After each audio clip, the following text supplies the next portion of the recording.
At the beginning of the story, one night a group of people and police officers gathered around a house owned by a man.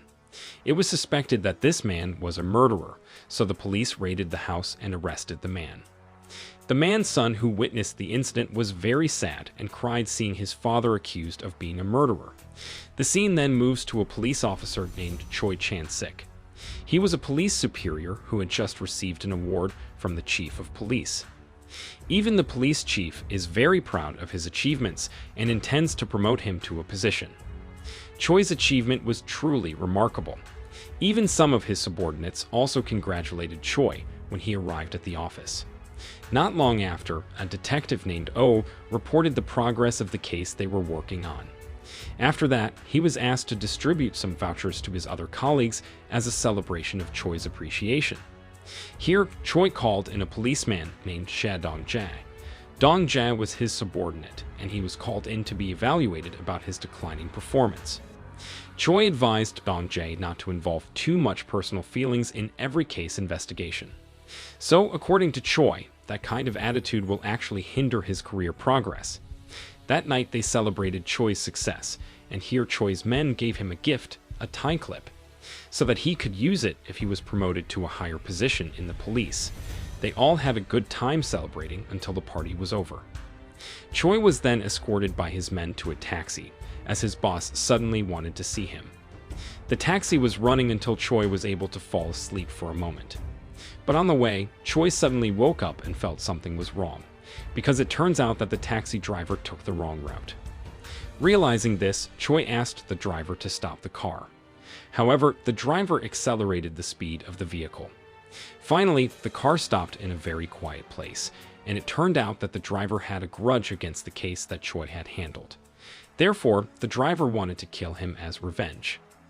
Choi tried to resist, but in the end, the knife that the driver was about to use stabbed his own body. In a panic situation, Choi tried to call the emergency number.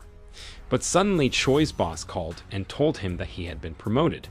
Hearing this, Choi decided not to report the incident, fearing that it would impact and interfere with his career that was at the top. He then cleaned up his fingerprints left on the driver's body.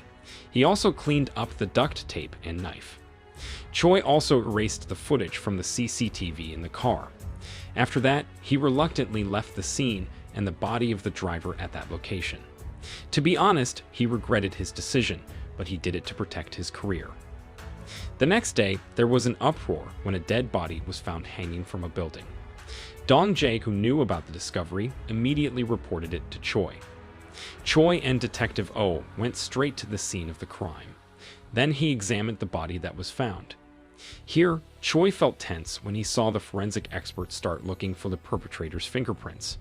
He then returned to the scene of the previous night because he felt confused. How did the body of the driver he met the night before move to the building?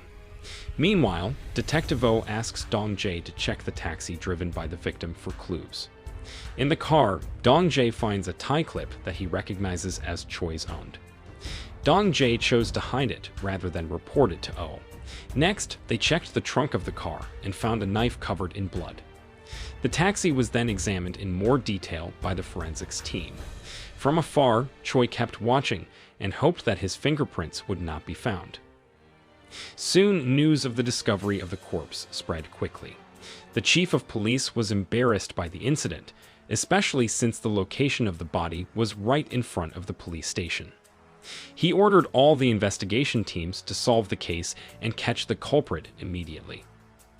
During the press conference, the chief said that the investigation team would be directly led by Choi. At the office, the team began investigating the victim's profile, Jung.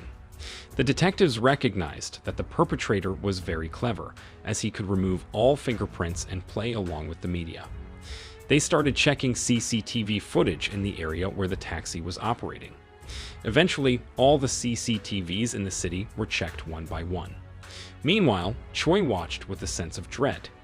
While being overwhelmed by feelings of fear and anxiety, Oh suddenly reported that the forensics team had found something. Forensic experts found a thin layer of the perpetrator's skin between the victim's nails. The forensic team believed that before dying, the victim had argued with the perpetrator and accidentally scratched him. The forensic team asked O to find the suspect so that his DNA could be matched with the DNA found at the crime scene. Finally, the police station could find footage of the victim's taxi from CCTV footage. They tried to trace where the taxi was headed. A police officer reported a new finding, and Detective O immediately summarized the results of his team's investigation to Choi. After tracking the taxi's direction, they discovered that there was a passenger inside, although it wasn't clear who the passenger was. O was sure that he was the culprit. To make sure, they will check the CCTV footage on the taxi route again. On the other hand, Dong Jae, who knew the place of the clamp, he found also glanced at Choi several times. He saw the look on his boss's face because he had evidence about the pin clip he found in the taxi. After getting new information, Choi went straight to the place where he took the taxi. He also looked for CCTV footage on the street. At night, Dong Jae continued to think about the pin clip he found that time. While he was contemplating, Detective O suddenly approached him and realized that Dong Jae was depressed. Choi returned to the office and tried to find the CCTV footage of him getting into a taxi. He pretended to be watching the work of his men and immediately took the footage. When Choi felt safe, suddenly Jae had seen him. Dong Jae then told his colleagues that he got information about CCTV footage that showed the killer's face clearly. The location of the CCTV was near the crime scene, and the police were deployed to look for the perpetrator around there. Moments later, the police found the culprit, but suddenly the man tried to escape and made the police lose track of him. Separately, Choi saw a moving lamp. This signaled that someone was running and hit the light. He walked down the street and managed to find the perpetrator. The perpetrator tried to run away again, but Choi pointed his gun, so the perpetrator couldn't move. In a panic, the perpetrator confessed that he was only ordered by someone else, and claimed that the driver had died before he wanted to move it. Choi planned to make the man a scapegoat and shot him immediately to end the case. However, the unexpected happened again. It turned out that in the far way, Dong Jae saw the incident again. As a result of all these events, the chief of police asked Choi for an explanation. Here he asked why the perpetrator could die with just one shot, and Choi should have just taken down him, not killed him. The police chief needed a witness to confirm whether this perpetrator was so dangerous that he had to be killed. Choi's men were ready to be witnesses even though they didn't see what happened. However, the chief of police also needs evidence and the perpetrator's motive in killing the victim, in order for this case to be truly solved. Detective O also explained that drugs were found in the bodies of the perpetrator and the victim. This is thought to indicate a dispute between dealers and users at the scene of the crime. However, unfortunately, the chief of police doesn't take our word for it. He needs stronger evidence. They then matched the perpetrator's DNA with the DNA found by the forensic team. After that, a press conference was held, and the chief of police will wait for the results of the DNA test from the forensic team. Then he would explain to the media whether the man was the culprit or not. At the office, Detective O invited all of his team to celebrate the completion of the case. He also invited Choi, but unfortunately Choi refused. The team left without Choi, which made Choi vent his frustration. Meanwhile, Dong Jae asks O if there is something strange about Captain Choi's behavior lately. O asked Dong Jae not to think negatively of Choi. He argued that dealing with tough cases over the years could make a person stressed, and that's why Detective O asked Dong Jae to understand Choi's condition. Meanwhile, Choi goes to an area known as the gangster headquarters and beats up someone. He asked the man about who in this neighborhood sold methamphetamine. The man then explains that the metaphone type of drug is very strong, so it is very expensive in the market and cannot be sold freely. He also added that a few years ago, an actor was arrested for possession of methamphetamine, so maybe the actor knew who the dealer was. After further investigation, Choi just remembered that the name was mentioned by taxi drivers when the incident occurred, one of whom was named Kim Jin-ju. The DNA test results finally came out, and of course, the results were negative. The chief of police was furious, as the case had gone viral, and Choi had shot someone who wasn't the culprit. But in order to maintain the good reputation of the police, The chief decided to consider the DNA test result as positive, and the perpetrator was named as the person who was shot by Choi. He will also coordinate with the forensic team to cooperate with him, and Choi can finally breathe a sigh of relief, as the case has been closed. Next, Choi headed to Meyer Entertainment to find Kim Jin's whereabouts, but apparently, after the drug scandal, Kim had disappeared a long time ago. Choi was only given the old address where Kim lived and tried to go to his residence. Elsewhere, Dong-ja tries to find and investigate about the CCTV footage stolen by Choi. Meanwhile, Choi went to Kim's old address. In that place, there are only a few items left behind, and it looks scattered without any human traces. Then, we return to Dong-ja. He finally manages to see the CCTV footage and meets Choi. Dong-ja explains that he respects Choi a lot, but he found evidence at the time of the incident. Although Dong-jae tried to remain silent, he realized that Choi was trying to eliminate the CCTV evidence. Even stranger, Choi managed to find the perpetrator even though he was dead. Dong-jae knew that Choi was a wise man and must have a special reason for his actions. Therefore, Dong-jae handed over all the evidence he found to Choi and decided not to talk about it anymore. Later, Choi was contacted by Meyer Entertainment, who said that Kim was successfully contacted.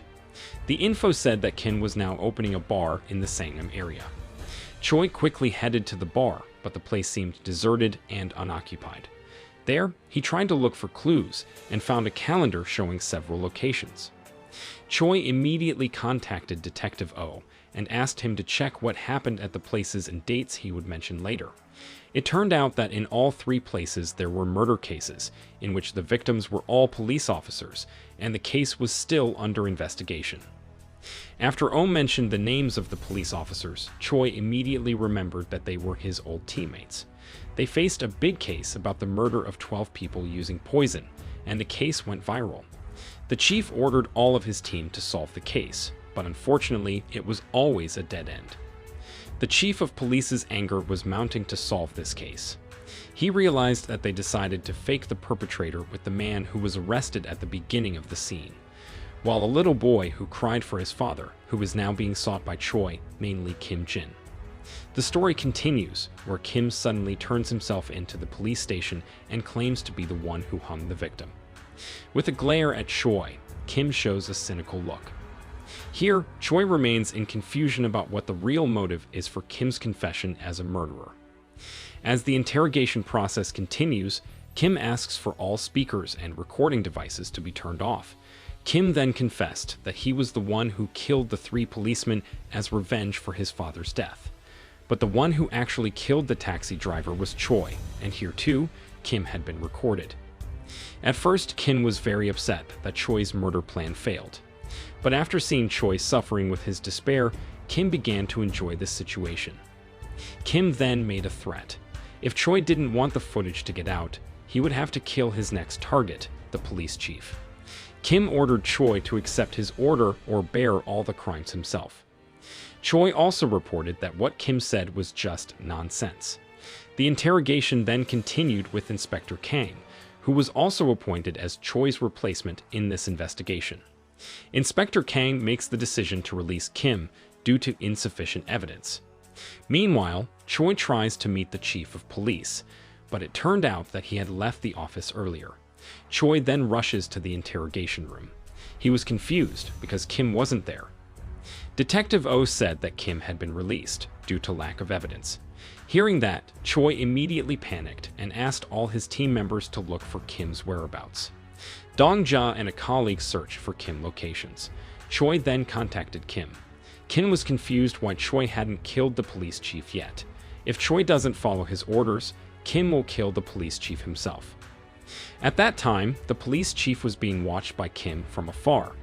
Here, he began to climb into his car. Then, Choi was contacted by Kim again.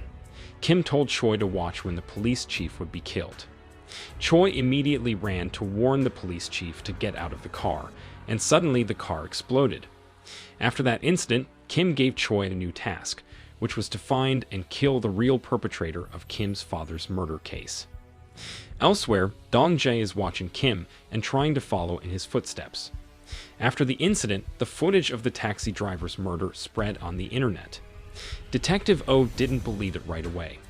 He once remembered that Choi had asked about the murder cases of several policemen. He also tried to open the old archives and connected the 3 policemen who were killed with Choi and the police chief, who was also killed. Meanwhile, Choi contacted Dong Jae to find out Kim's whereabouts. At the police station, Inspector Kang orders his men to arrest Choi. Meanwhile, Detective O discovers a shocking fact about Dong Jae and contacts him to find out the truth. Back to Choi, who managed to find Kim. Then pointed his gun at Kim. But it was revealed that the man wasn't the real Kim, but an actor hired to play Kim. The shocking truth was revealed. The real Kim was Dong Jae. Detective O with a gun in his hand found Dong Jae, who was confused as to how this happened. He was still confused as to how they had all been fooled by Dong Jae all this time. Dong Jae tries to fight back and could immobilize O and shoots him. The scene returns to Choi and the fake Kim. He asks for compassion if he meets Dong Jae later. He also said his plea not to kill Dong Jae, as they had been friends since childhood and understood each other's feelings. Fake Kim eventually died of a methadone overdose. After the death of the fake Kim, Choi's son called and told him that Dong Jae was at his house. Here, Choi wished not to involve his son in this situation. After negotiating, Dong Jae asked Choi to go somewhere. Choi still couldn't believe that Dong Jae, whom he knew well, was Kim. Arriving at the place they planned, Choi met Dong Jae, and his son was also there. Dong Jae then told him about his youth. Dong Jae lived with his disabled father.